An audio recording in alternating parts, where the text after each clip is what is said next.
What's up everybody, this is Brandon from the AK Guy again, and today we're doing a little bit of shooting with the Canik TP9. Now you're probably familiar with the Canik. It's the latest sub $400 pistol offering from Century Arms. So let's quit talking about it and start shooting.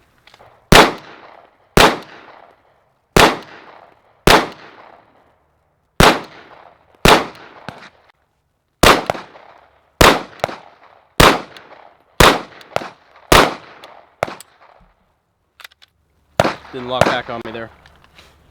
As you can tell, I'm not exactly a professional handgun shooter, but I would like to take this opportunity to thank my buddy Jay over at Century Arms for hooking me up with these extra mags, including these super cool 20-round mags. I'm a Canik 9mm 20+1.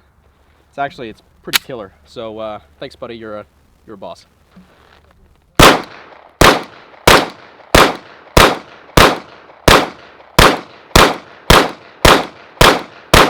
Now I do know that this is not a handgun channel and this is an AK channel, so we're going to throw some AK magic in there for you guys, because I love you. It was at this moment Brandon knew he up. It would have been great if I would have had my left ear plug in. I go deaf because I love you guys. You know that? That's dedication. Back to the TP9. Now what made me interested in the TP9 in the first place is I had actually just sold my Glock 17.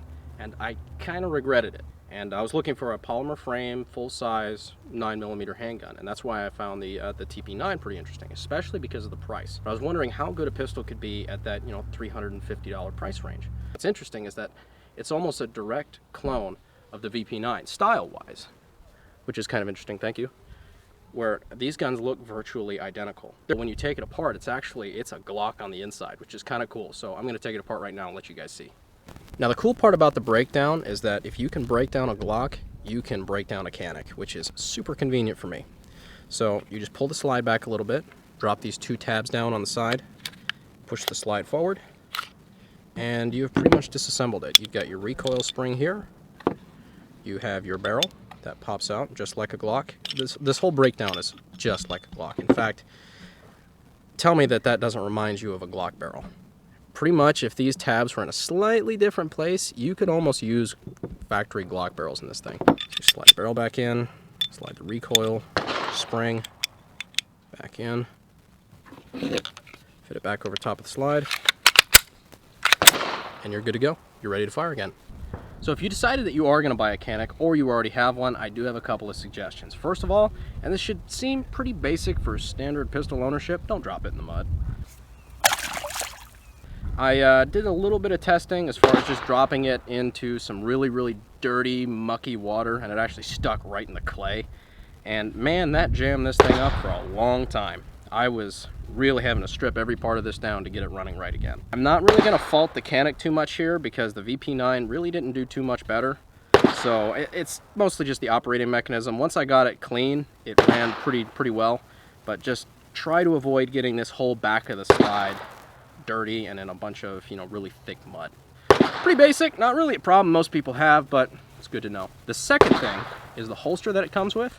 Now what you're going to want to do to make this work the best is throw it away.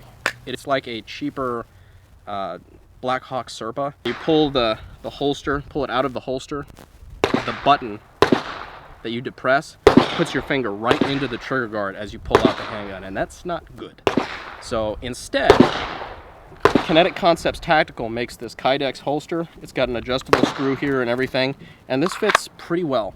It doesn't have the retention button, which is fine because I would rather have adjustable retention in the Kydex without a button than a button that makes me shoot myself in the thigh.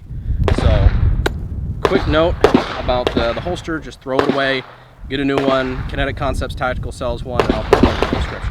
And that's about all we have for the Canik TP9, but before you go, I want to really quickly thank my friends at Century for letting me try this out. It's a neat little pistol, and I'm really interested to see some of the stuff that they've got coming out as far as the compact version, some of the 3-gun stuff. It's a neat platform, and I really hope they explore it more. So, thanks a lot, guys, and subscribe for more.